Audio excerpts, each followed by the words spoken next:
Notes on career-destroying mistakes. Any one of these 10 mistakes will absolutely destroy your writing career. And I wish someone would have given me this advice when I was a lot younger, because it would have saved me a lot of broken drafts and a lot of failed expectations. And after you watch this, make sure to comment below with what mistake you've made. Number 1.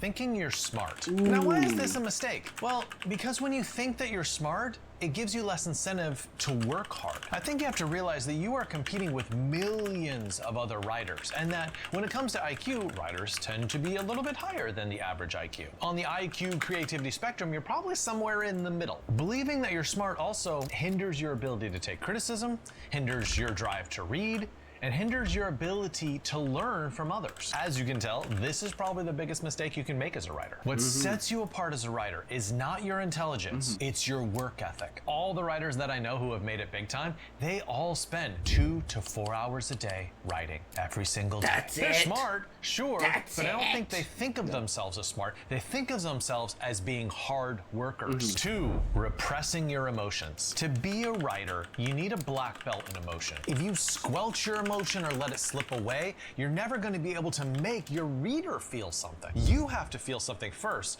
before you can make your character feel it, before the character makes the reader feel it. That means it all starts with you and your emotions. I see a lot of writers avoid writing the things that they're supposed to write about because they're afraid of the emotions that it'll bring up. But you should absolutely write about the things that devastate you and thrill you. The more you spread your messy emotions all over the page, the more readers are going to identify with your characters and with you as an author. 3, being idealistic. This is often the scourge of young writers. And I say young writers rather than beginning writers because it's often young people who have the highest expectations of how their career will turn out. Look, if you get a story published, don't regret that it didn't get published in a better magazine. Don't insist on only sending your book to the best, most high-profile agent. And don't insist on only writing a perfect novel. A novel is great not in spite of its imperfections, but because of them. I want to encourage you to be as practical as possible. Think about your audience. Think about the type of book that they would want to read and write that book. There's a difference between writing a book that sells and writing a book that is mainly for your own ego. Writing is a very tough business. Try to be as practical as you can rather than being too idealistic. 4, writing for writers rather than for readers. If you've been in an MFA program or if you've been in a writing group, then you are writing instinctually toward other writers. Think about all the people who have read your books over the years. What percentage of them are fellow writers? And what percentage of them are readers? If you've said most of the people who've read my work are writers, then you are really writing to writers rather than readers. But surprise, the vast majority of your audience are going to just be regular, average readers, and they have different expectations than what writers might have. So don't be writing to please your teachers or your professors or your fellow writers. Write to please your audience. The 5th mistake you should avoid is reading only good books. Read bad books. Seriously, bad books are so educational. I love reading a bad book, especially when it's by a good author. Paul Auster, I'm looking at you. Because I'll make a long list in the back of the book of what's not working. And then I remind myself, oh, don't do any of that in your own book. It's about 10,000 times more instructive than reading a good book. Because you read a good book seamlessly. You sort of fall into the dream and let it carry you along. And you reach the end and you're like, oh, that was wonderful. But also, maybe you don't know what to do to imitate that. So bad books can be just as instructive or more instructive than good books. But just remember, you don't have to finish a bad book. Like if you really hate a book, don't be one of those type of people like plow through it. No.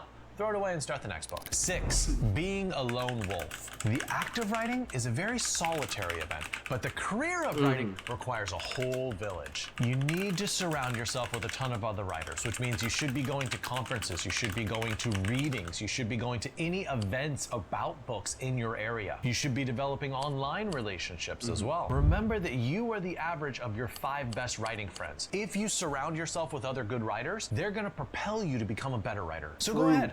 Take a moment right now and write down your 5 best writing friends. If you don't have 5 writing friends, that's okay. Damn, I don't have any friends. And if you do have 5 writing friends, then think about the average between all of them and think, okay, are you comfortable with being probably that the level lowest. of talent? The more writers you know, the more the bottom of the opportunities brick. you have. Besides Smokey, for agents, but Smokey's for funny. publishers, for blurbs. A lot Bullshit. of being a writer really comes down to who you know. 7, lacking a mentor. Yeah, it's a problem if you don't have someone to guide you along in the writing life. So if you can't find one, then you might have to pay one. Bookfox is my fucking mentor. A mentor's mentor. just gonna save you from 1,000 missteps and wrong directions and false hopes. And mentors don't only exist to give you feedback on manuscript. I mean, really, that's the job more of a developmental editor. When I say mentor, I'm really talking about career coaching. I'm talking about deciding what book to write next. I'm talking about them telling you which conferences to attend. Those little tiny pieces of advice add up to direct your entire career. Try not to go at it on your own. Find a mentor you can trust. 8, being impatient. Endurance is one of the greatest virtues of a writer. When I see writers who have failed in their career, it's because they didn't write that third book, right? They didn't publish the first 2 and they decided, I guess this isn't for me. And they weren't willing to try again. There is a lot of failure in the writing life for everybody.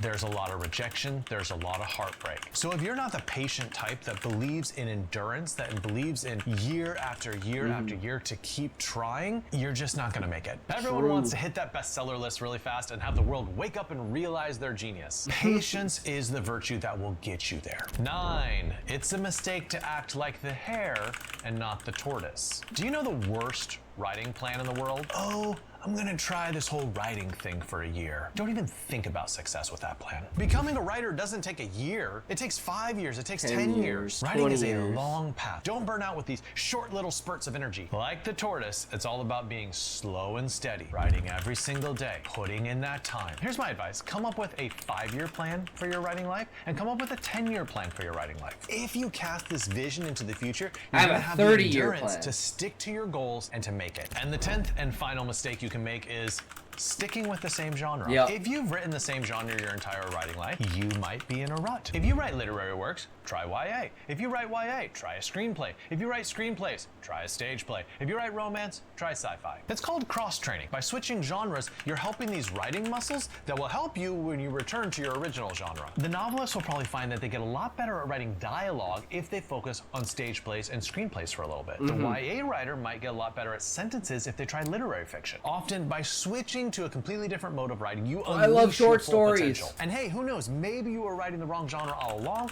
and you'll discover a talent for a new style.